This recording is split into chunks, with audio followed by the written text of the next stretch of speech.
E eu queria convidar você, nessa noite, a abrir a tua Bíblia no livro de Atos, capítulo 9. Nós vamos aprender hoje alguns princípios da palavra de Deus de um homem que teve um encontro extraordinário na presença de Deus, que é o apóstolo Paulo. Diz assim: extrementes, Saulo ainda respirava ameaças de morte contra os discípulos do Senhor. Dirigindo-se ao sumo sacerdote, pediu-lhe cartas para as sinagogas de Damasco, de maneira que, eventualmente encontrando ali homens ou mulheres que pertencessem ao caminho que era como os cristãos daquela época eram conhecidos. Eles eram conhecidos como as pessoas do caminho. Por que caminho? Porque Jesus Cristo é o que, gente? O caminho, a verdade e a vida. E estivesse autorizado a conduzi-los presos a Jerusalém.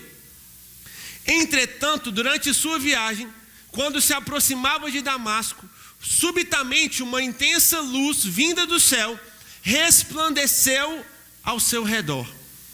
E então ele caiu por terra e ouviu uma voz que lhe afirmava: Saulo, Saulo, por que me persegues? E ao que ele inquiriu: quem é, Senhor? E ele disse: eu sou Jesus, a quem tu persegues. Ele falou o quê? Eu sou Jesus. Presta atenção, aqui é o próprio Cristo se apresentando de uma forma pessoal a Paulo. E ele fala: contudo, levanta-te e entra na cidade, pois lá alguém te revelará o que deves realizar. Os homens que acompanhavam Saulo na viagem caíram emudecidos, pois podiam ouvir a voz, mas a ninguém viam. Saulo ergueu-se do chão e, abrindo os olhos, não conseguia ver coisa alguma. E então, guiado pela mão, foi conduzido até Damasco. Por 3 dias esteve cego, durante os quais não comeu, nem mesmo bebeu. E havia em Damasco um discípulo chamado Ananias. Todo mundo fala comigo: Ananias. E o Senhor o chamou em uma visão: Ananias. Diante do que prontamente respondeu: eis-me aqui, Senhor. Agora eu preciso que todo mundo faz a mãozinha e fala assim: eis-me aqui, Senhor. Não, fala com alegria no teu coração, fala assim: eis-me aqui, Senhor. Toma cuidado, meu querido, que quando você fala eis-me aqui, Senhor, o Senhor, Ele usa mesmo. E então o Senhor lhe disse: apronta-te e vá à rua que se chama Direita, e procura na casa de Judas por um homem de Tarso chamado Saulo. Eis que ele está em oração neste momento. E acaba de ter também uma visão, na qual um homem chamado Ananias se aproxima e lhe impõe as mãos para que volte a enxergar. Todavia Ananias replicou: Senhor, tenho ouvido vários testemunhos sobre este homem, quantos males tem causado aos teus santos em Jerusalém. E ele chegou aqui com toda a autoridade dos chefes dos sacerdotes para prender todos que invocam o teu nome. Para a gente ir para a parte final, o texto continua: porém o Senhor lhe ordenou: vá, pois ele é para mim um instrumento escolhido, a fim de levar o meu nome diante de gentios e seus reis, e perante o povo de Israel. Revelarei a ele tudo quanto lhe será necessário sofrer por causa do meu nome.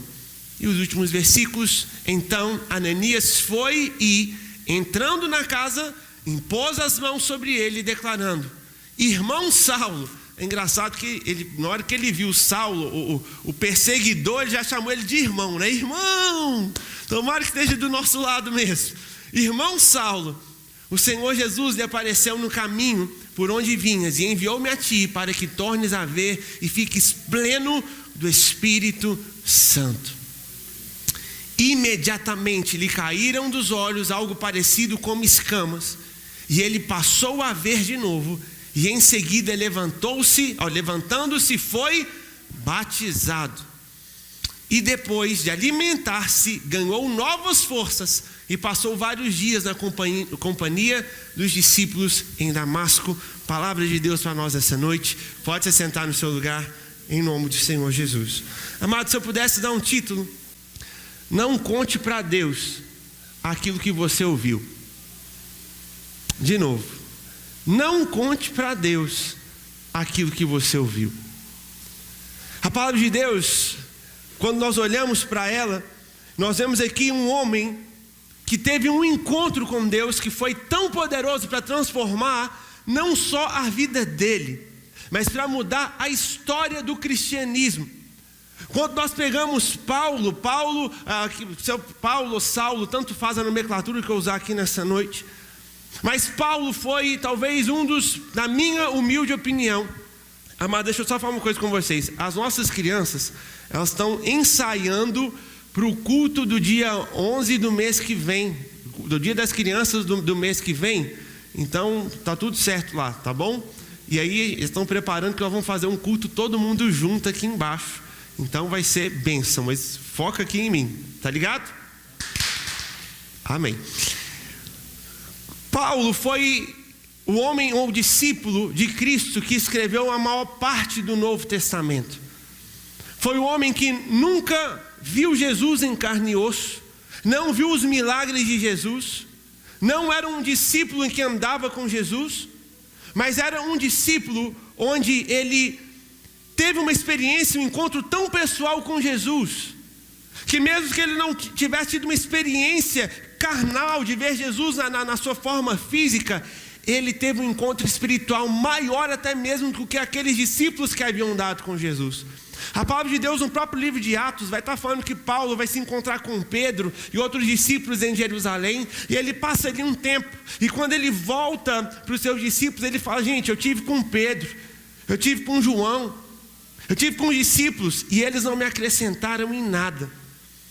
Porque algumas pessoas acham que só quem teve experiência de pessoal ali com Jesus é que se torna discípulo de Jesus. Hoje eu e você talvez não vamos ver um Jesus físico, talvez hoje eu e você não vamos ver um Jesus carnal, porque ele está sentado à direita do Pai nas regiões celestiais, mas ainda assim é possível nós termos um encontro profundo com ele. Se Paulo teve, nós também podemos ter, e esse é o nível de profundidade que Deus tem nos convidado a termos um encontro com ele, capaz não só de mudar a nossa vida, mas mudar a vida da nossa geração, mudar a vida dos nossos vizinhos, mudar a vida daquelas pessoas que estão conosco, e até mesmo talvez aquelas que estão em outro país. Eu profetizo sobre a tua vida que à medida que você se encontrar com Deus, você vai cada vez mais testemunhar da graça, do amor e do poder dele aonde você estiver, e as pessoas vão começar a te seguir, te acompanhar, porque a presença de Deus vai ser presente na tua vida, no nome do Senhor Jesus. Mas quando nós olhamos para Paulo, e nós olhamos dele na versão de Saulo, antes de Paulo ter esse encontro com Jesus, eu posso falar que talvez ele era o maior perseguidor dos cristãos. Paulo, ele não só entrava nas cidades, ele prendia os cristãos, ele torturava, ele matava mulheres, crianças, homens, jovens, adolescentes, dependendo do caso, ele realmente destruía. Além de ser um assassino, Paulo também, ele era uma ameaça intelectual, porque ele falava vários idiomas, várias línguas, entendia de várias culturas ali. E o terceiro princípio de Paulo, ele tinha autorização política, ele tinha conhecimento das autoridades. E aqui eu quero até abrir um parênteses, porque nós estamos num ano eleitoral e algumas pessoas falam o seguinte: olha só, mas igreja e política não se misturam. Meu querido, deixa eu te falar uma coisa, presta atenção no que estava acontecendo aqui. Paulo tinha autorização política para destruir a igreja. Paulo, ele também tinha acesso às autoridades. E aí às vezes as pessoas ficam irritadas quando vai te falar de política na igreja. Presta atenção, eu não vou falar sobre isso aqui. Eu só quero te mostrar o seguinte: se Paulo tinha uma autoridade para destruir a igreja, nós sim precisamos de representantes na política, para que a igreja não seja punida, para que a igreja possa ser guardada. Deus vai usar homens e mulheres que estão lá para isso, para guardar, para nos proteger. Nós precisamos de ter pessoas que vão ser usadas por Deus para guardar e proteger a igreja, sim. Porque se Paulo tinha essa autorização para destruir, você acha que o diabo não vai usar essa mesma arma para tentar, talvez não destruir a igreja, mas limitar o nosso alcance, limitar o nosso raio de alcance do evangelho? Faz sentido isso para alguém aqui, meu querido?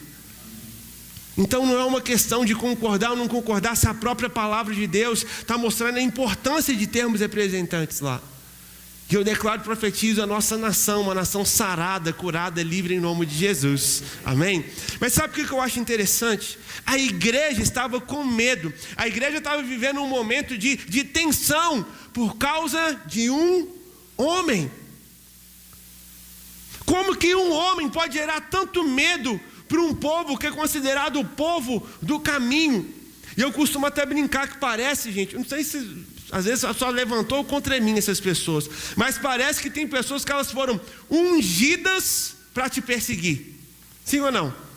Ungidas para fazer com que tudo que você fizer para Deus não prospere, não dê certo.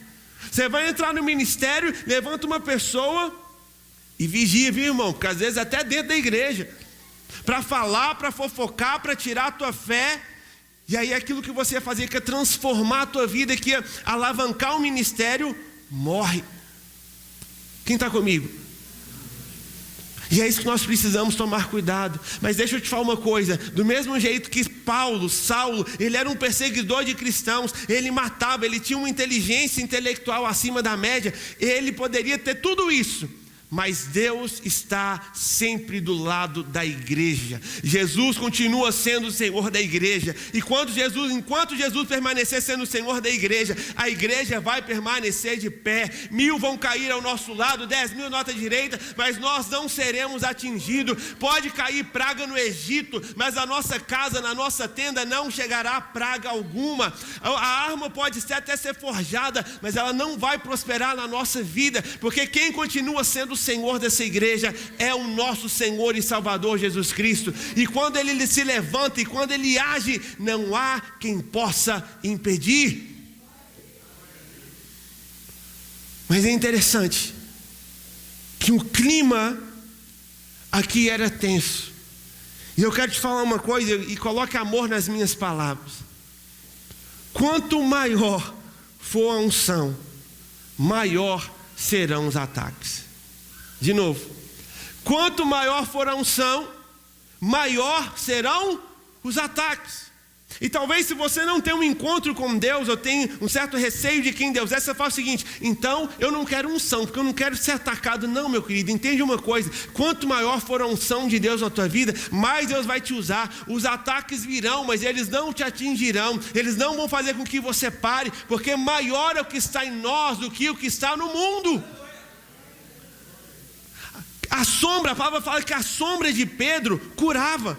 Imagina você andando no centro da cidade e você está passando ali e tem um paralítico na rua, você passa, ele levanta e fala: opa, o que aconteceu aqui? E aí você vai falar assim: eita, foi o nome de Jesus, foi a presença de Jesus na minha vida. É forte ou não é forte, Brasil? Mas a mesma sombra de Pedro que curava, Pedro também foi o mesmo que morreu crucificado de cabeça para baixo. Mas não precisa ficar com dó de Pedro não, meu querido. Ele fez o que precisava ser feito. E numa hora dessa ele está celebrando a Deus lá no céu. O ponto que eu quero chegar é engraçado como os melhores momentos às vezes vêm acompanhado dos piores momentos da nossa vida. Quem aqui estava vivendo, já viveu um tempo maravilhoso e uma coisa aconteceu e parece que desabou tudo? Minha mão está levantada porque já começa de mim. Você está vivendo aquela semana de vitórias, você fala assim: eu vou passar pela prova dando glória a Deus. E um telefonema, uma mensagem, um e-mail, uma conversa com uma pessoa, e parece que tudo vai por água abaixo. E entende uma coisa: viver para Cristo e nos encontros que nós temos com Cristo, às vezes os nossos piores momentos vão se tornar os nossos melhores momentos, e os nossos melhores momentos podem estar acompanhados dos piores momentos. Entenda isso em Jesus. Nós vamos ceiar daqui a pouco. Jesus estava vivendo o pior momento da vida dele, dilacerado ali naquela cruz, ferido, suando sangue. Mas o pior momento de Jesus foi o melhor momento da humanidade, porque pelas suas pisaduras, pelas suas feridas, nós fomos sarados. Talvez você pode estar vivendo o pior momento da tua vida hoje, mas eu quero falar para você, não olhe para o pior. Você vai sair dessa e você vai testemunhar que quando você está vivendo aquele momento difícil, foi quando Deus mudou a história da tua vida, foi quando Deus se manifestou de uma forma tão poderosa, que você vai testemunhar e vai viver para Ele o resto da tua vida. E eu sinto falar no meu coração, tem pessoas aqui dentro hoje que estão vivendo o pior momento da sua vida, e Deus manda de dizer, não pare, porque eu vou fazer do pior o melhor.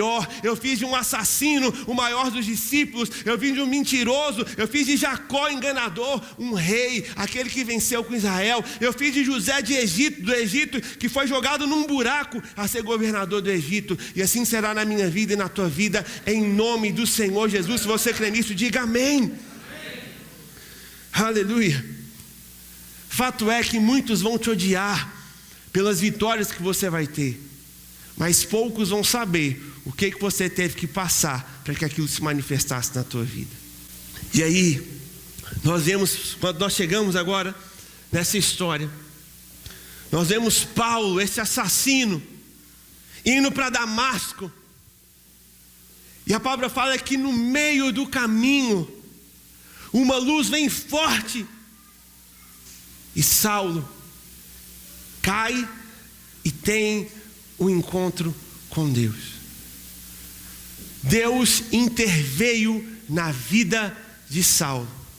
Deus interveio na vida da igreja. Deus interveio na vida dos cristãos quando o pior estava para chegar. Meu irmão, acho que você não entendeu o que eu estou falando. A morte estava em direção a Damasco, aos cristãos de Damasco, mas no meio do caminho, Paulo teve um encontro que Deus mudou a história da igreja. E eu quero declarar que você está aqui hoje, Deus está intervindo agora na tua casa. A doença que estava para chegar na tua vida, Deus está intervindo hoje. A miséria que estava para chegar na tua vida, Deus está intervindo hoje. A briga que estava para chegar, a divisão que estava para chegar na tua vida, Deus está intervindo agora. Aquele caos que estava para chegar na tua vida, eu declaro em nome de Jesus, Deus está intervindo agora. Enquanto nós estamos aqui, Deus está trabalhando em nosso favor, amados. Deus está trabalhando em nosso favor. O inimigo pode vir com espadas e lanças, mas nós vamos contra eles no nome do Senhor dos Exércitos. Era para nós estarmos mortos, mas nós estamos vivos, porque Jesus interveio na nossa vida. E eu quero te dar, meu querido, 20 segundos para você no seu lugar, se você tiver essa liberdade, erga sua mão e comece a agradecer a Deus porque Ele interveio na tua vida, porque Ele está intervindo agora no teu casamento. Aquilo que seria um divórcio, Deus vai trazer restauração. Aquilo que seria uma doença, Deus agora está manifestando a cura. Eu não sei, meu querido, vamos, você tem mais 10 segundos para agradecer a Deus. Vamos sair da monotonia da igreja, vamos passar desse lugar, um centro de adoração e gratidão a Deus. Deus está intervindo agora no teu futuro. Deus está intervindo agora no teu mês. Deus agora está mandando anjos para preparar bênçãos para a tua vida. Portas que estariam fechadas vão se abrir, porque Deus está intervindo nesse momento da nossa vida. Aleluia, pode aplaudir e glorificar o nome dEle. Eu vivo para esse Deus. E agora, acontece que enquanto Saulo foi direcionado para a casa de Judas, Deus agora vai falar com Ananias. E ele chega para Ananias numa visão e fala: Ananias, estou precisando de você. Ananias, a simplicidade do coração, como eu e você hoje, ele vira e fala o quê? Eis-me aqui, Senhor. Como se fosse aquele Kiko falando para a dona Florinda, né? Mamãe querida. E aí vem a notícia de Deus para Ananias: Ananias, eis-me aqui, Senhor. Aleluia. Fala que o teu servo ouve. Então, Ananias, eu preciso que você vá à casa de Judas, porque tem um homem lá, e o nome dele é Saulo. E Ananias, é quem? Saulo. E aí Ananias fala: beleza, Senhor, mas o Senhor sabe que ele estava vindo para cá para nos prender, para nos matar. Você sabe o que Saulo anda fazendo aí? Você está pedindo para eu ir lá falar com ele? E sabe o que acontece? Não conte para Deus o que você ouviu. Porque enquanto Ananias falava para Deus quem Saulo era, Deus estava falando com Ananias: eu já mudei a história dele e você não está nem sabendo. Você não entendeu o que eu falei? Ananias estava preocupado com ameaças que não existiam mais. E eu quero falar uma coisa para você hoje. Talvez você chegou aqui preocupado, talvez você chegou aqui tenso. Você hoje não vai falar assim: mas Deus, olha o que está acontecendo. Se Deus te der uma ordem, vai lá e faça. Se Deus estiver te pedindo, vai lá e dê. Porque talvez você está vendo a má notícia do mundo, mas Deus já está falando: eu já mudei, eu já transformei, eu já preparei tudo. Só vai lá e toma posse. Mas Deus, eu já bati nessa porta 17 vezes, eu só levei na cara. Se Deus está mandando você ir à 18ª, vá e faça, porque ela vai estar aberta, porque aquilo que você não está vendo aqui, Deus está fazendo lá no nome do Senhor Jesus. O problema é que quando Deus vem falar conosco, nós começamos, é uma síndrome do ser humano de achar que não é capaz. Quem que lembra de Moisés? Quando Deus achou Moisés no deserto, ele falou: Moisés, você vai libertar meu povo. Moisés, mas Deus, eu não sei falar direito. A minha fala é pesada. Eu gosto muito da educação de Deus em alguns momentos. Ele vira e fala o seguinte: Moisés, quem foi que criou o homem? Quem foi que te fez? Você acha que eu não sei do seu problema? Eu te criei com esse problema. Mas fica tranquilo, que o seu irmão já está a caminho e ele vai falar por você. Porque eu não preciso que você fale, eu só preciso que você me represente. Tem lugares que Deus vai te chamar que Ele vai falar: eu não preciso que você fale, eu só preciso que você me represente. Vão ter situações na sua casa que Deus não vai pedir para você falar, mas a sua presença vai representar a presença de Deus ali. E vai haver perdão, e vai haver cura, e vai haver salvação, e vai haver libertação. Foi isso que Deus falou para Ananias: Ananias, só vai lá e faz o que eu pedi para você fazer. Porque enquanto você está preocupado com a ameaça, eu já estou preparando esse homem para ser o maior pregador que a história da igreja já viu. Quem que está comigo, diga graças a Deus. Não conte para Deus aquilo que você ouviu. Ah, mas Deus, eu ouvi agora que o Covid vai voltar com tudo. Praga alguma chegará à minha vida. Ele pode voltar com tudo na vida dos ímpios, mas a minha vida será guardada pelo sangue de Jesus. Ah, mas agora o Brasil está com recessão. Ah, o arroz está caro. Tem irmão que está assim: eu acordei carboidrato essa semana, então a resposta é de Deus. O outro está assim: agora eu vou entrar nessa dieta mesmo. Deus fez o preço do arroz subir para eu entrar na dieta. Deixa de ser sem vergonha, meu irmão. Deixa de ser, rapaz, desculpa, esfarrapada. E pior não é isso. Vai lá, indo os desesperados, eles se assustam tanto com aquilo que ele escutou. Outro dia, essa semana, eu vi um camarada com 7 sacos de arroz no carrinho. Eu falei: rapaz, vai ter festa hoje, né?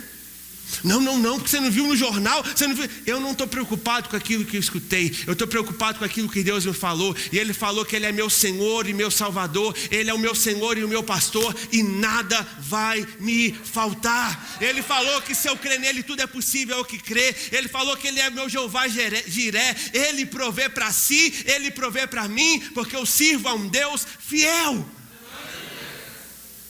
E é isso que, amado, eu quero incendiar o teu coração, porque nós precisamos ter um encontro de novo. É com esse Deus, é esse Deus que está chegando para mim hoje falando o seguinte: eu quero encontrar com a tua vida de novo, eu quero ser Senhor da tua vida de novo.